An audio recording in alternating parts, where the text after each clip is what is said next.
ओम शांति। 11 जनवरी।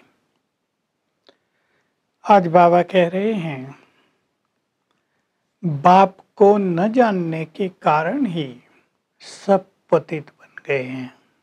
दो बातें कहते हैं भगवान के लिए, अखंड ज्योति है, फिर उसके अपोजिट कह देते हैं नाम रूप से न्यारा है। तो अपोजिट बात हो गई ना। वास्तव में इसका अर्थ हुआ शरीर के नाम रूप से न्यारा है और ज्योति स्वरूप है, लेकिन साक्षात्कार में बहुत विशाल कइयों को दिखाई दिया। तो बाबा कह रहे, तुम मुझे 2 युग से याद करते आए हो, तो मैं आ गया हूं। याद करते हैं तो आएगा जरूर, इसलिए शिव जयंती मनाते हैं। बड़ा सूक्ष्म राज है। देखो, याद भी क्यों कर रहे हैं हम भगवान को? जरूर वो आया होगा, फिर आएगा।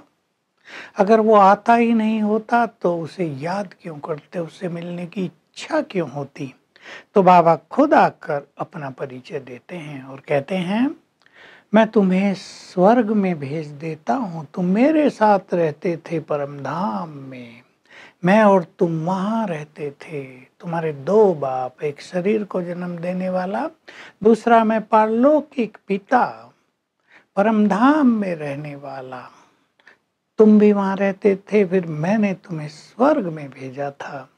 तुम बहुत सुखी थे, तो मुझे याद ही नहीं करते थे। दुख बढ़ने लगा तो पुकारने लगे, हे भगवान आकर दुख हरो, सुख दो। मैं आ गया हूँ। तो आने का भी समय तो चाहिए, तो वो समय है पुरुषोत्तम संगम युग। संसार में कोई भी ये बात नहीं जानता कि संसार को हेवन किसने बनाया, यानी कलयुग को सतयुग में कौन बदलता है। ये बात कहते जरूर है, चक्र है, और सतयुग त्रेता द्वापर कलयुग सदा ही ये घूमता रहता है। सतयुग से त्रेता तो आप ही बन जाता है, त्रेता से द्वापर, द्वापर से कलयुग। पर कलयुग को सतयुग में बदलने के लिए मुझे आना पड़ता है। मैं तुम्हें आकर ज्ञान देता हूँ। अब तुम पर ज्ञान वर्षा हो रही है। मैं तुम्हें आके पवित्र बनाता हूँ। तो जब आत्मा पवित्र हो जाती है तो शरीर भी पवित्र मिलता है। बाबा चारों युगों की बात कर रहे हैं। जब आत्मा गोल्डन एज में थी तो आत्मा भी गोल्डन थी ना, तो शरीर भी वैसा ही गोल्डन। त्रेता में आए सिल्वर एज, तो शरीर भी सिल्वर समान। द्वापर में कॉपर एज, तो शरीर भी कॉपर के समान। और कलयुग में आत्मा तो प्रधान बन गई, तो शरीर भी देखो कैसे हो गए। तो वहां तुम्हारे पास नेचुरल ब्यूटी थी, अब आर्टिफिशियल ब्यूटी लगाते हैं लोग, लेकिन नेचुरल ब्यूटी का स्वरूप अलग ही होता है। तो मैं संगम युग पर आया हूँ, तुम्हें सत्य ज्ञान दे रहा हूँ। मैं कौन हूँ, तुम कौन हो? गायन है ना, आत्मा परमात्मा अलग रहे बहुकाल। तो जरूर जिन्होंने मेरी बहुत ज्यादा भक्ति की होगी, मैं पहले पहले आकर उन्हें तो मिलूंगा और उन्हें तो ज्ञान दूंगा। तो मैं तुम्हें ज्ञान दे रहा हूं अब, इसलिए तुम्हारा मुझसे बहुत प्यार होना चाहिए। फिर बाबा कह रहे, ब्रह्मा बाबा कह रहे, शिव बाबा जैसा मोस्ट बिलव्ड फादर तो कोई होता ही नहीं। 3 शब्द इंग्लिश में बोल जाते हैं, स्वीट, स्वीटर, स्वीटेस्ट। तो बाबा बाप भी है, टीचर भी है, सदगुरु भी है, स्वीटेस्ट है। लौकिक बाप स्वीट होता है, टीचर स्वीटर होता है, लेकिन शिव बाबा तो स्वीटेस्ट है, सबसे ज्यादा मीठा है। तो तुम्हारे अंदर कितना प्यार हो, बाबा जो हमें स्वर्ग की बादशाही देता है, उसको हम कितना प्यार करें। भक्ति में तो बिना जाने ही उसे प्यार करते आए थे। अब तो वो हमारे सम्मुख बैठा है, सत्य ज्ञान दे रहा है, सृष्टि के आदि मध्य अंत का ज्ञान दे रहा है।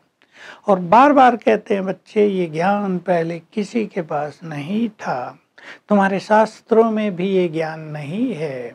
मेरा एक नाम रुद्र भी है, मैंने ही ये रुद्र यज्ञ रचा है, इसका फिर नाम चलता रहता है और यज्ञ रचते हैं। लेकिन उन्होंने लिख दिया, अब इस रुद्र यज्ञ के साथ महाभारत लड़ाई भी है। उन्होंने लिख दिया महाभारत लड़ाई हुई तो श्री कृष्ण थे। श्री कृष्ण नहीं, श्री कृष्ण तो सतयुग का फर्स्ट प्रिंस है, वो भी बहुत स्वीट है। तो शिव बाबा भी बहुत स्वीट है और श्री कृष्ण भी बहुत स्वीट है। तो बाबा कह रहे तुम्हें कंपैरिजन करना चाहिए, ज़्यादा स्वीट कौन? तो निश्चित रूप से बनाने वाला ही ज़्यादा स्वीट है। मोस्ट बिलव्ड, बहुत प्यारा है। तुम तो देवताओं के आगे जाकर कहते रहे आप सर्वगुण संपन्न और हम निर्गुण, हारे में कोई गुण नहीं। कहना चाहिए भगवान के सामने जाकर, लेकिन तुम देवताओं के सामने जाकर भी ये गायन करते रहे। देवताओं की पूजा करते करते तुम नीचे उतरते ही आए। तुम्हारा बुद्धि योग मेरे से टूट गया था। अब मैंने तुम्हें फिर से आकर सिखाया है कि मेरे से बुद्धि योग कैसे लगाओ। इसको ही राजयोग कहते हैं। इससे ही तुम्हारे अंदर दैवी गुण आ जाएंगे, तुम श्री कृष्ण जैसे बन जाओगे। अब बाबा श्री कृष्ण की बात कह रहे हैं। श्री कृष्ण को दिखाते हैं यमुना के किनारे खेल पाल करते थे। बाबा ने कहा गंगा यमुना तो सदा ही हैं, सतयुग में भी होंगी, लेकिन श्री कृष्ण जो फूल के समान है, राजकुमार है, उसकी बहुत संभाल होती है। ऐसे नहीं वो बाहर जाके खेलता रहेगा जैसे दिखाया भागवत में, गाय चरा रहा है या गोप गोपियों के साथ खेल कूद कर रहा है। वो फर्स्ट प्रिंस है, विश्व महाराजन बनने वाला है, तो उसकी बहुत संभाल होती है। सुगंधित फूल है, तुम्हें भी उस जैसा सुगंधित बनना है, खुशबूदार फूल बनना है, तब तुम उसके साथ राजाई में चल सकोगे। वरदान बहुत ही गुह्य राज भरा है कि तुम इस सूक्ष्म वतन और मूल वतन की सैर करने की ड्रिल करते रहना। इसके लिए आवश्यक है कि इस दुनिया से तुम्हारा लगाव न हो, क्योंकि दुनिया से लगाव होगा तो दुनिया में बुद्धि जाएगी, इच्छाएं होंगी, वस्तु वैभवों के प्रति आकर्षण होगा, तो तुम ये ड्रिल नहीं कर सकोगे। तो ये दुनिया तो असार दुनिया है, जाने वाली है, इसलिए इससे बुद्धि योग हटा दो। स्लोगन है चेहरे और चलन से सत्यता की सभ्यता का अनुभव कराना ही श्रेष्ठता है। तो आज हम सारा दिन जनवरी के आज के दिन में ये रूहानी ड्रिल करेंगे।